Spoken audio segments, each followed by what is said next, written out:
అంబేద్కర్ కోనసీమ జిల్లాలో 7 మత్స్యకారుల ఆచూకీ కోసం గాలింపు కొనసాగుతోంది.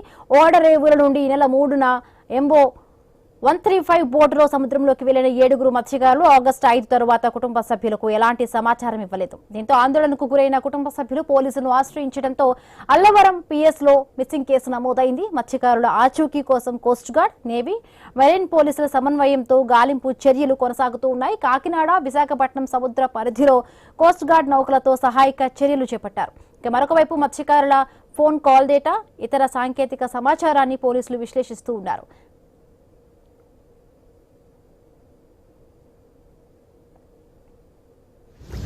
యాదగాలి 12 రోజు 14 రోజులు అయింది. సోమవారం పొద్దున్న 6 రోజులు ఇక్కడే కట్టుకున్నాం. అయితే బోటులోని విహెచ్ఎఫ్ పరికరం పనిచేయకపోవడంతో బోటు ఉన్న ప్రాంతాన్ని గుర్తించడం గాలింపు బృందాలకు సవాల్గా మారింది. మత్స్యకారుల ఆచూకీ లభించే వరకు అన్ని మార్గాల్లో కూడా గాలింపు చర్యలు కొనసాగిస్తామంటూ కూడా కలెక్టర్ మహేష్, ఎస్పీ రాహుల్ తెలిపారు. రైట్, మరింత పూర్తి అప్డేట్స్ మా కరెస్పాండెంట్ గణేష్ మనకి అందుబాటులో ఉన్నారు. గుడ్ మార్నింగ్ గణేష్, ఎట్లా చూడాలి? ఇంకా మత్స్యకారుల బోటు ఆచూకీ తెలియడం లేదు అంటూ కూడా చెబుతూ ఉన్నారు. అప్డేట్స్ ఏంటి గణేష్? Good morning ఎంబిందు. ప్రస్తుతం ఇండియన్ కోస్ట్ గార్డ్, నేవీ ఆధ్వర్యంలో సముద్రంలో గాలింపు చర్యలు ముమ్మరంగా కొనసాగుతున్నాయి.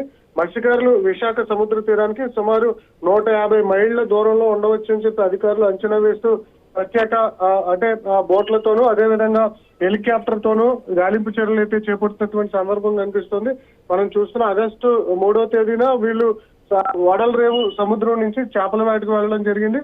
ఆగస్టు 5వ తారీఖున ఇటు మత్స్యశాఖ హెచ్చరిక జారీ చేసింది. సముద్రంలో తుఫాన్లు అలజడి ఉన్నందువల్ల మత్స్యకారులు వేటకు వెళ్ళొద్దని చెప్పినప్పటికీ కూడా వీరు దానికంటే 2 రోజుల ముందే వెళ్ళడం, ఆ తర్వాత సముద్రం అల్లకల్లంగా మారడంతో వీరు వెళ్ళినటువంటి బోటు ఏదైనా సముద్ర కెరటాలకు వేరే ప్రాంతానికి ఏమైనా కొట్టుకు వెళ్ళింది అనే దాని మీద అనుమానాలు వ్యక్తం చేస్తున్నారు. ఇదే క్రమంలో ముమ్మరంగా గాలింపు చర్యలు చేపడుతున్నటువంటి సందర్భం కూడా కనిపిస్తోంది.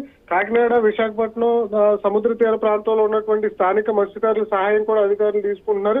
ఇప్పటికే అటువైపు పక్కగా వెళ్ళినటువంటి మత్స్యకారులకు సమాచారాన్ని అందించారు. అటువైపుగా ఎవరు వచ్చినా కూడా తమకు సమాచారం అందించాలని చెప్పి అధికారులు అయితే సూచిస్తున్నారు. ప్రస్తుతం ఇందులో కీలకంగా ఉన్నటువంటి అంశం ఏంటంటే వారు వెంట తీసుకెళ్లినటువంటి విహెచ్ఎఫ్ పరికరంతో పాటుగానే మొబైల్ ఫోన్స్ ఇవేవి కూడా ప్రస్తుతం సిగ్నల్ ట్రేస్ చేయడానికి ఇటు కోస్ట్ గార్డ్ సిబ్బంది, నేవీ అధికారులు ప్రయత్నిస్తున్నప్పటికీ కూడా ఇవి ఆన్ కాకపోవడంతోనే వీరి ఎక్కడున్నారనేది సమస్యగా తెలియనటువంటి సమస్యగా మారింది.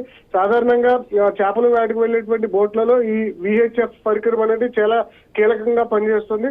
ఏదైతే ఇది దాదాపు 80 కిలోమీటర్ల వరకు రేడియస్ పరిధిలో పనిచేస్తున్నట్లుగా తెలుస్తోంది. ప్రస్తుతం వీరు 150 కిలోమీటర్ల డిస్టెన్స్ లో ఉండడంతో ఇది లాంగ్ డిస్టెన్స్ వల్ల వీరికి ఏమైనా సిగ్నల్స్ అందడంలో సమస్య వస్తుందా అనేది చూడాల్సింది.